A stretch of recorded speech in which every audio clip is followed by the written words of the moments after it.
Believe me, જો તમે ice cream ઘરે બનાવી લીધી ને તો તમે દર વખતે આ જ આઈસ્ક્રીમ બનાવવાના છો, કેમ કે આ આઈસ્ક્રીમ ફક્ત અને ફક્ત 5 મિનિટમાં રેડી થાય છે. Can you believe it?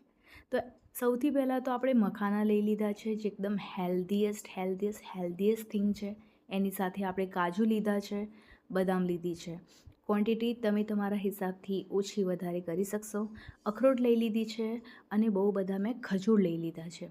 ખજૂરના દાણા આપણે નીકાળી દીધા છે. એકદમ આવી રીતની ખજૂર આપણે રેડી કરી લેવાની છે.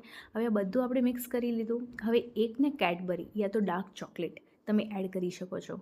એનાથી એનો ટેસ્ટ પણ સારો આવશે અને એનું ટેક્સચર સારું આવશે. ફૂલ કપ ભરીને દૂધ એની અંદર એડ કરી લો. મસ્ત મજાનું. વધારે દૂધની રિક્વાયરમેન્ટ નથી, બસ આટલી જ વસ્તુ ઇનફ છે આઈસ્ક્રીમ માટે. કોઈ ચોકલેટ પાવડર નહીં, કોઈ કસ્ટર્ડ પાવડર નહીં, કોઈક મિલ્ક પાવડર નહીં, કોઈ ગેસ વગર આ આઈસ્ક્રીમ રેડી થવાની છે. એ પણ ફક્ત અને ફક્ત 5 થી 10 મિનિટમાં. સોક કરી લીધું.